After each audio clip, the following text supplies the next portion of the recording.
నమస్కారం ప్రజలారా, నా ఛానల్ సబ్స్క్రైబ్ చేయని వాళ్ళు దయవుంచి సబ్స్క్రైబ్ చేయండి, నా వీడియోని లైక్ చేయండి. ఈరోజు సీఎం రేవంత్ రెడ్డి గారి గురించి 1 ఇయర్ పూర్తయింది. 2023 డిసెంబర్ 7న ప్రమాణ స్వీకారం చేసిన రేవంత్ రెడ్డి గారు 2024 డిసెంబర్ 7కి 1 ఇయర్ అవుతుంది. ఈ 1 ఇయర్లో రేవంత్ రెడ్డి గారు పాస్ అయ్యాడా, ఫెయిల్ అయ్యాడా? ప్రజలు తృప్తిగా ఉన్నారా, అసంతృప్తిగా ఉన్నారా? ప్రజలకు ఏం చేశాడు, ఏమనే విషయాన్ని మాట్లాడుకున్నాం. రేవంత్ రెడ్డి గారు తెలుగుదేశం పార్టీలో ఉన్నాడు. అంతకుముందు టీఆర్ఎస్లో ఉండి తర్వాత తెలుగుదేశం పార్టీలోకి వచ్చి తర్వాత కాంగ్రెస్లో వచ్చిన తర్వాత పిసిసి ప్రెసిడెంట్ అయ్యాడు. అది అందరికీ తెలిసిన విషయమే. 2014లో తెలంగాణ ఇచ్చిన కాంగ్రెస్ ప్రజలు ఆదరించలేదు. టీఆర్ఎస్ పార్టీ కేసీఆర్ గారు అఖండ మెజార్టీతో గెలిచి తెలంగాణ తెచ్చిన దాంట్లో పాత్ర పోషించిన సందర్భంగా అతనికి ఓట్లు వేశారు, ప్రజలు ఆదరించారు. 2014లో సీఎం అయ్యారు. అప్పుడు కాంగ్రెస్ అతాకుతలం అయిపోయి గెలిచిన ఎమ్మెల్యేలందరినీ కేసీఆర్ లాగేసుకున్నాడు, టీడీపీ వాళ్ళను లాగేసుకున్నాడు. ఇంకా చిన్నాబన్న ఉన్న సిపిఐ సిపిఎం వాళ్ళు గెలిచిన పార్టీ వాళ్ళను లాగేసుకున్నాడు. తర్వాత 2018లో కూడా మళ్ళీ టీఆర్ఎస్ గెలిచి ఇప్పుడు బీఆర్ఎస్ పార్టీ గెలిచి 10 ఏళ్ళు తెలంగాణను పరిపాలించిన తర్వాత రేవంత్ రెడ్డి గారు అన్యోన్యంగా ముందుకొచ్చాడు. పిసిసి ప్రెసిడెంట్ పగ్గాలు చేపట్టాక రేవంత్ రెడ్డి గారు దూసుకుపోయాడు, ప్రజల్లోకి తిరిగాడు. బీఆర్ఎస్ పార్టీ యొక్క వ్యతిరేకతను ప్రజల్లో చెప్పడంలో మంచి పాత్ర పోషించాడు రేవంత్ రెడ్డి గారు. మీటింగుల్లో కావచ్చు, 10 ఏళ్ల పాలన ఎలా ఉంది అని ప్రజల దగ్గరికి వెళ్ళాడు. తర్వాత ఎలక్షన్లు వచ్చినాయి. 2023 ఎలక్షన్లు వచ్చాయి. ఎలక్షన్లో 64 సీట్లతో కాంగ్రెస్ పార్టీ గెలిచింది. కేసీఆర్ను ఫామ్ హౌస్కే పరిమితం చేశాడు. బీఆర్ఎస్ అనే పదము వినపడకుండా రేవంత్ రెడ్డి గారు గట్టిగా ట్రై చేశాడు. కానీ కాంగ్రెస్ పార్టీలో ఉన్న సీనియర్లు చాలామంది ఉన్నారు.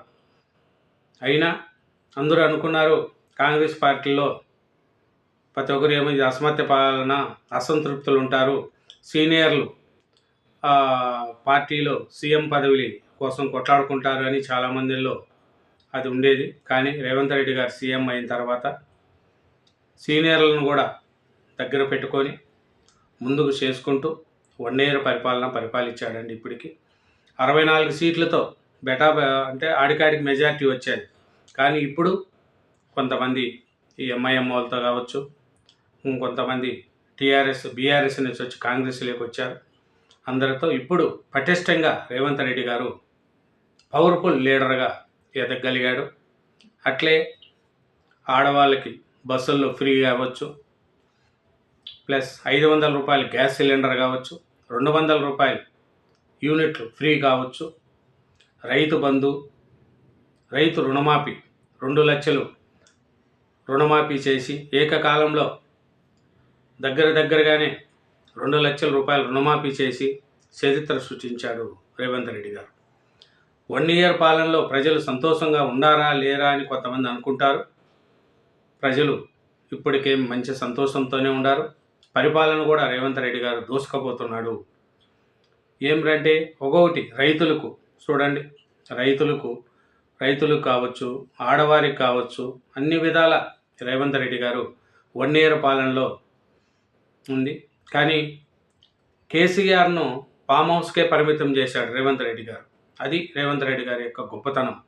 ఎందుకంటే ప్రజల్లో ఇప్పుడు ఎక్కడ చూసినా రేవంత్ రెడ్డి గారి గురించి 1 ఇయర్ పాలన ఎలా ఉంది అంటే ప్రజలు ఇప్పటి వరకు అయితే 1 ఇయర్ పాలన బాగుంది, రేవంత్ రెడ్డి గారి పాలన చాలామంది అభినందిస్తున్నారు, ప్రజలు కూడా ఆదరిస్తున్నారు.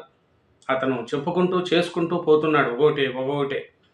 రైతులకు కావచ్చు, కార్మికులకు కావచ్చు, కంపెనీలకు అమెరికా వెళ్ళి అక్కడ వెళ్ళి శ్రీధర్ బాబు గారు వాళ్ళు వెళ్ళి ఐటీ కంపెనీలు తీసుకురావడం, ప్రజలకు ఏ ఇబ్బంది రాకుండా చూసుకోవడం, పటిష్ట భద్రత, పోలీసు వ్యవస్థ భద్రత కూడా రాష్ట్రంలో మంచిగా ఉంది, లా అండ్ ఆర్డర్ మంచిగా ఉంది.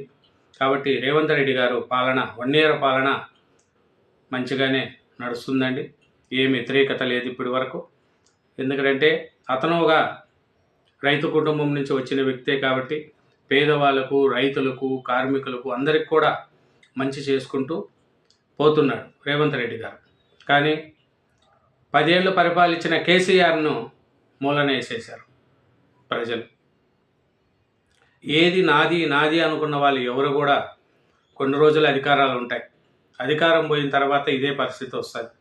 అందుకనే అధికారం ఉన్నప్పుడు ప్రజలకు మంచి చేయగలిగితే ఆ మంచి చాలా రోజులు నిలబడగలుగుతారు. ఎగ్జాంపుల్కు చంద్రబాబు నాయుడు గారు హైటెక్ సిటీ కట్టాడు. ఇప్పటికే హైటెక్ సిటీ చూడంగానే చంద్రబాబు నాయుడు గారు అంటారు. ఐటీ కంపెనీలు, బాలయోగి స్టేడియంస్ కానీ, పార్కులు కట్టారు. అట్లే రాజశేఖర రెడ్డి గారు ఆరోగ్యశ్రీ, ఫీజ్ రిమెన్స్మెంట్ పెట్టాడు. ఆయన పేరు అలాగే ఉంటుంది. కేసీఆర్ గారు తెలంగాణకు రావడానికి ముఖ్య కారకుడు కాబట్టి కేసీఆర్ను కూడా ఎప్పుడు తెలంగాణ అంటే కేసీఆర్ గారు గుర్తుంటాడు.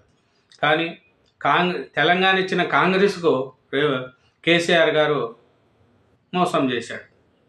తెలంగాణ ఇస్తే మీలో విలీనం అవుతామని కాంగ్రెస్కు అని అన్నారు అప్పట్లో.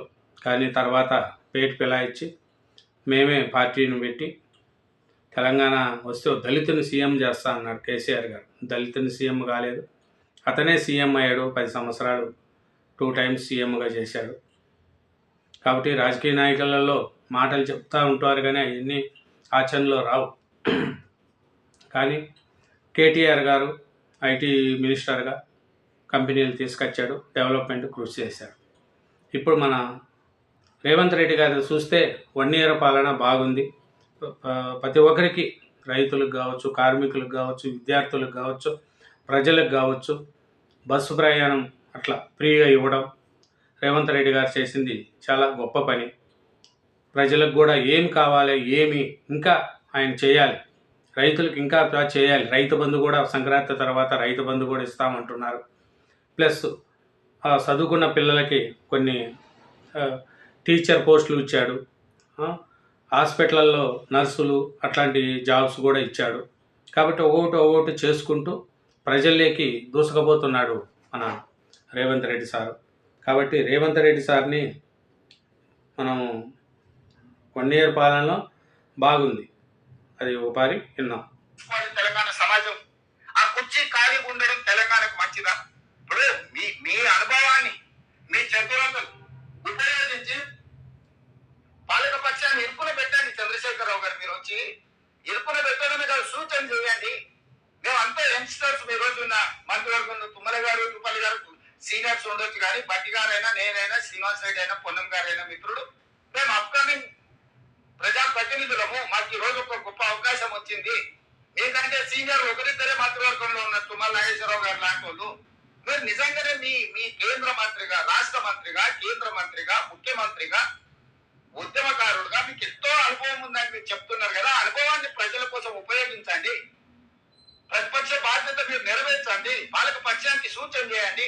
అద్భుతాలు చేయాలని ఆశించిన రేవంత్ సర్కార్ కు గత కేసీఆర్ హయాంలో చేసిన అప్పులు స్వాగతం పలికాయి.